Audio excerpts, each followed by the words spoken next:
Bora melhorar o conceito com o conceito ponto esquerda. E hoje a gente vai falar de patrimonialismo. Antes de começar, uma pergunta. Você sabe qual é a diferença entre o público e o privado? Um shopping, por exemplo, é um espaço público ou privado? Comenta aí. Bom, o que me motivou a fazer esse material foi uma declaração do cantor e ex-deputado federal Sérgio Reis. Numa entrevista recente, ele disse que dinheiro da prefeitura não é dinheiro público como o dinheiro da Lei Rouanet. E dessa afirmação eu tenho duas hipóteses. Ou ele realmente não sabe a distinção entre o público e o privado, isso é realmente possível, muita gente não sabe, ou ele tentou passar um pano para a turma do sertanejo que está envolvida nessa polêmica dos shows milionários contratados por pequenas prefeituras sem qualquer prestação de contas, projeto ou licitação. Bom, mas o que é que isso tem a ver com patrimonialismo? Eu te explico.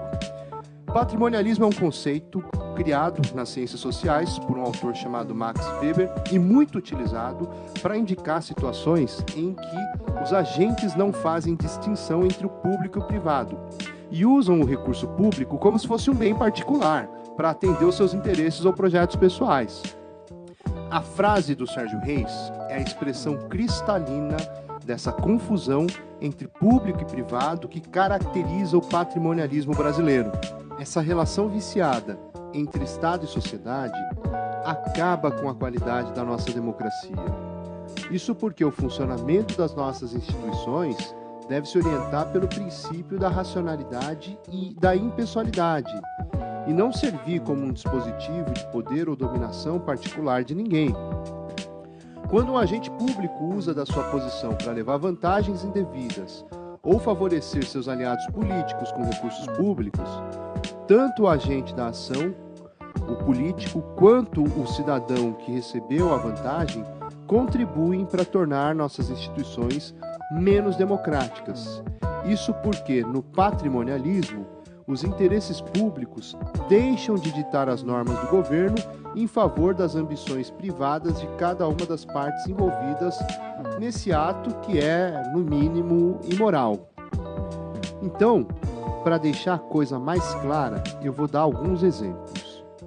Quando um político usa da sua posição para conseguir um atendimento médico a um eleitor, a um conhecido qualquer, furando a fila de atendimentos, temos aí patrimonialismo. Quando um político usa da verba de gabinete para pagar seus empregados particulares, isso é patrimonialismo. Quando um político usa da sua influência, do seu poder, para empregar um parente num cargo público, temos aí uma prática patrimonialista, tipificada também como nepotismo. Quando um político usa a polícia ou os serviços de inteligência do Estado para investigar a vida privada dos adversários políticos, para intimidá-los, ou até mesmo para impedir investigações contra a sua família e aliados, isso é patrimonialismo. Quando o político usa dinheiro público para favorecer os seus familiares ou apoiadores, por exemplo, pagando valores milionários a artistas que o apoiam, isso também é patrimonialismo. Bom, deu para entender por que o patrimonialismo ele é tão danoso para a relação entre Estado e sociedade? O patrimonialismo ele favorece a prática do conchavo, ele alimenta o mandonismo pelo apadrinhamento, promove o clientelismo, enfim, ele faz com que o mundo político, que deve se orientar pelo princípio da impessoalidade, seja alimentado justamente pelo seu oposto, por arranjos pessoais, contribuindo então para destruir com o que é de interesse público. Todas essas práticas são o oposto do que se deseja numa república democrática. Nem sempre as práticas patrimonialistas são ilegais. Por exemplo, não há nenhuma lei que obrigue as prefeituras a fazerem licitações para contratar shows em seus municípios.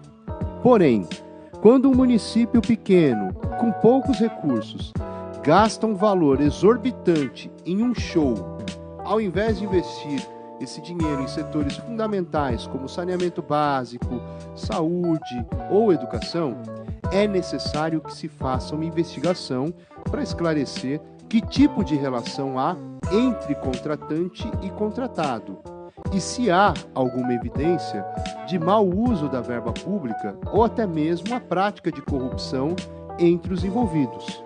Para concluir, é importante destacar que o patrimonialismo existe como uma prática arraigada, muitas vezes naturalizada pelos envolvidos. E é meio clichê isso que eu vou dizer aqui, mas tem um quê de verdade. A política é um reflexo da sociedade. Por isso, desnaturalizar essas práticas viciadas da nossa República é um passo importante para combater esse regime de privilégios promovidos pelo patrimonialismo.